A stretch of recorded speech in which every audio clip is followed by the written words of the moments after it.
এই যে আমরা 4-5 বন্ধু ফ্রেন্ড আমরা সুদূর অস্ট্রেলিয়া থেকে আসলাম এই বনের জার্সি পরে, তাই না? Gang of nomad. আমরা আসলাম 4 জন, তার মধ্যে ব্রাজিলিয়ান, একজন হচ্ছে আর্জেন্টিনা। আমরা এই যে ব্রাজিলের হারে আমরা খুব বিপর্যস্ত, মর্মাহত এবং বিধ্বস্ত, এবং আমরা সবাই সিদ্ধান্ত নিয়েছি যে আমরা ব্রাজিল থেকে, মানে ব্রাজিলের সমর্থন থেকে আমরা আর্জেন্টিনার সমর্থনে আমরা সবাই ঝাঁপিয়ে পড়ব। এবং এই যে তুমি যে আর্জেন্টিনার আজকের জয়, আমরা খুব উৎফুল্ল। কিন্তু বিপ্লব ভাই, আপনি কি আর্জেন্টিনার সমর্থক গোষ্ঠীতে ওনাদেরকে আমন্ত্রণ জানাবেন? মানে এই বক্তব্য আমি বোঝার চেষ্টা করি কি বলতেছি। এই আর্জেন্টিনার জয়ে আমরা এই নেক্সট বেশ কিছুদিন আমরা সেলিব্রেট করতে চাই, এবং আপনি আমাদের মানে লিডার, এবং আপনার মানে সেই নেতৃত্বে আমরা আপনার পিছনে আছি, এবং আর্জেন্টিনার জন্য এবার বিশ্বকাপ নিয়ে যেতে পারে সেইভাবে আমরা মানে আমাদের পূর্ণ সমর্থন জানাচ্ছি। এবার আপনি বলেন। এই টেবিলটা আপনার সবাই সমর্থন জানান।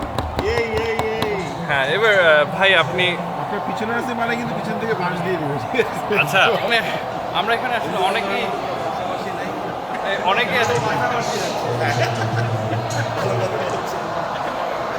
আমরা কিন্তু সবাই আমরা বিপ্লবের কাছে আমাদের আর্জেন্টিনার সমর্থক যে মানে কোচ, তাকে আমরা রিকোয়েস্ট জানিয়েছি যে সে আমাদেরকে পথটা দেখিয়ে দিন কী করে আমরা ট্রানজিশন হয়ে আর্জেন্টিনার ঘোর সমর্থক হিসেবে আত্মপ্রকাশ করতে পারি।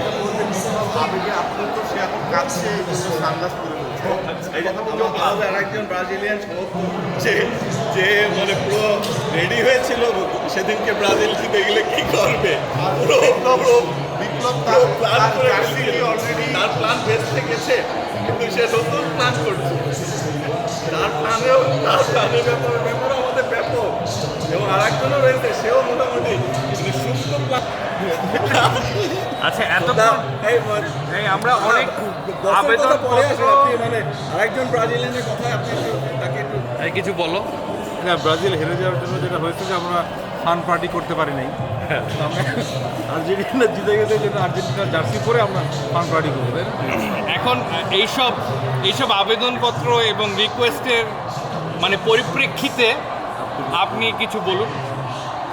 ধন্যবাদ আপনাদেরকে সবাইকে। আমি আসলে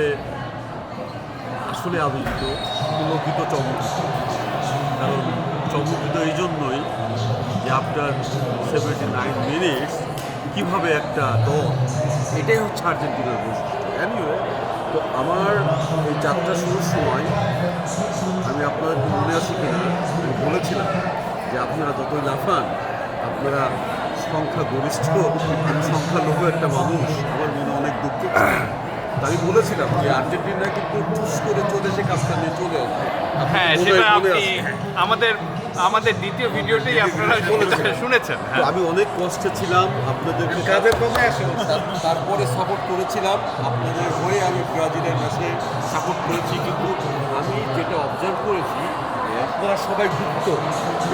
যেহেতু আপনারা গুপ্ত, আমরা আর্জেন্টিনার দলে আপনাকে নিব না, কাউকে নিব না। আমরা গুপ্ত সাপোর্টারকে নিই না। আমি যদি এখানে আমাদের কানাডিয়ান ছোট ভাই আছে, সে যদি বলে যে আমি আসতে চাই, আমি একদম প্রাণ আর্জেন্টিনার সাপোর্টার, আমি ইটালির সাপোর্টার।